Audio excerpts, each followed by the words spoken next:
Hi there, Leonard Parker here again. And in this segment, it's the last segment of SEO. I'm going to go over just share some of my insights about a couple of topics I've seen discussed as far as digital marketing and specifically SEO in the restoration industry.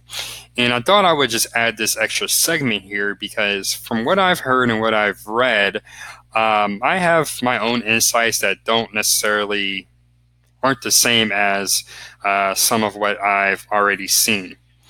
Now, the first item is pretty, straightforward. Meta description. So, meta description. So, if you're not familiar, if you ever do a Google search, under the blue link, you'll see this little snippet of text. That's your meta description. And no, it does not have a direct impact on your SEO. However, it's almost like a mini advertisement for someone who's searching to click through to your website. And while it doesn't have a direct impact, it does have an indirect impact on the click-through rate.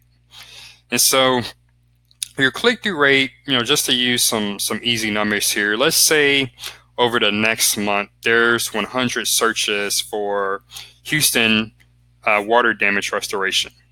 And of those 100 searches, your website was able to get 5 to, let's just say 10 clicks from that search. 10% for your click-through rate is actually pretty good. And when you consider, the ads on the page, the other websites that are in the organic listings, 10% isn't too bad.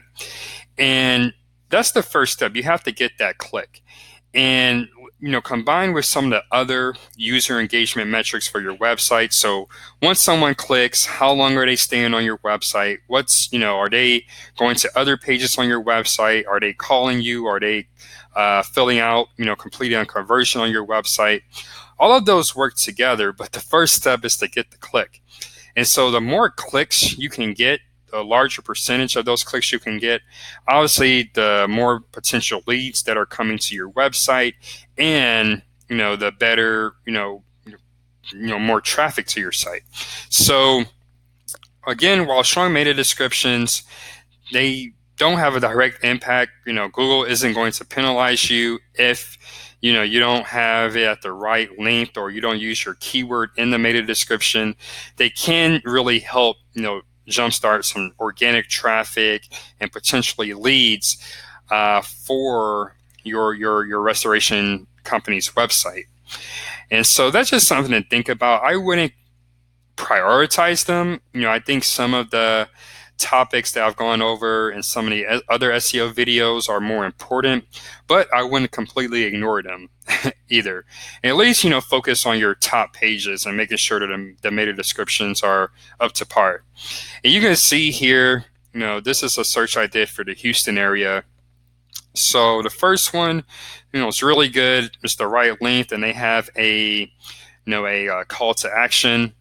The second one looks like Google just might be pulling off content from their page. So no call to action, and it doesn't even make sense when you read it all together. And then the third also looks like someone actually took the time and put in a meta description. I would consider just adding call here to make it explicit. Hey, call us, or just adding that at the end so that people have direct, explicit instruction on what to do. The next thing, and this is a little bit more in-depth, content and blogging. And I think the general rule of thumb, and unfortunately this was kind of taken out of context, is that you should blog regularly, you should blog weekly, daily, whatever. And that's true for some businesses.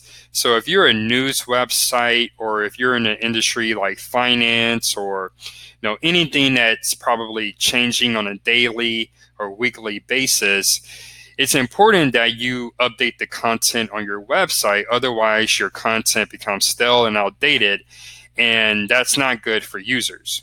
But when we're looking at industries, like restoration, where unless there's a new technology or a new technique, it's really not going to change much week to week, month to month.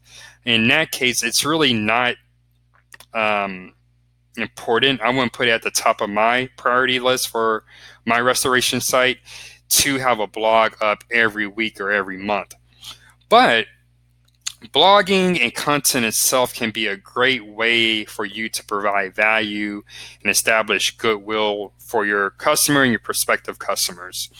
And this would probably be more of a focus on your non-emergency services. But, when you're putting together content, what I tell my clients is instead of producing something weekly or even monthly, if it takes us 3 months to put together something that's so great, it's best in class, that not only does it blow everything locally out of the water, but also on a nationwide level, then it's definitely worth the investment. And here's why. Because not only are you able to showcase your expertise on a particular topic, but you become the authority there. And this is a great way to establish goodwill in your community. So let's say we will be going into the spring months here pretty soon. If there's a common problem that you have to resolve for your local residents, for customers, if there's a few key things they can do now to prevent those problems here in the next few months, then put together a helpful guide or checklist so that they can avoid those issues.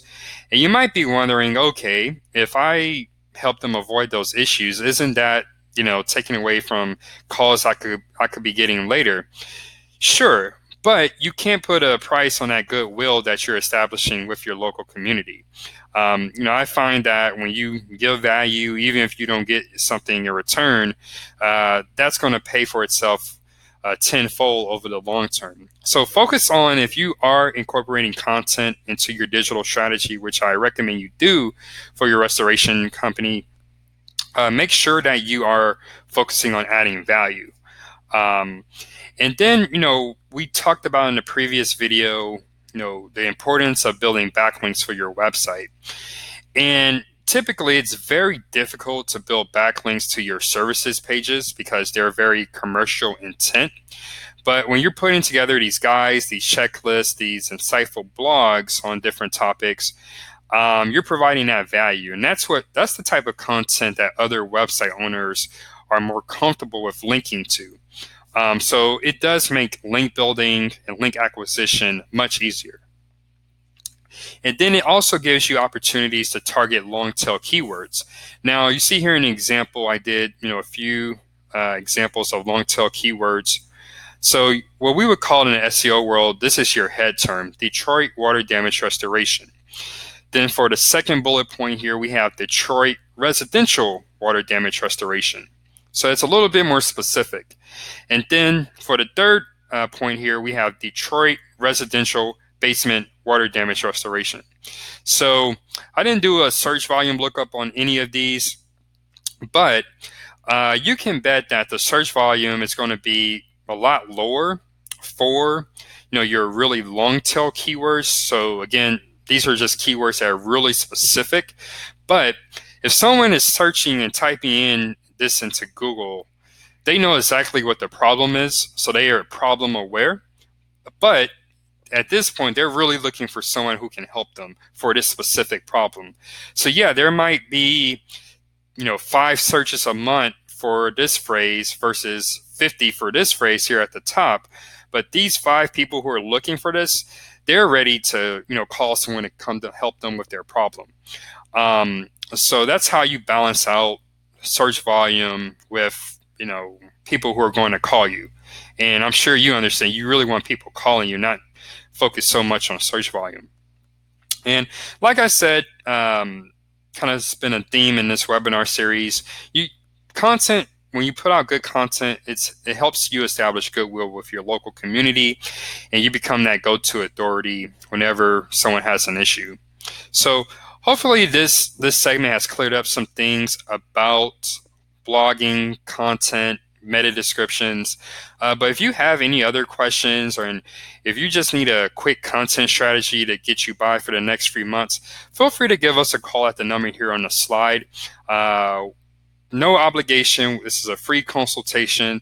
If I do see an offer where we can help you on a longer term basis, I will make an offer, but still there's no obligation.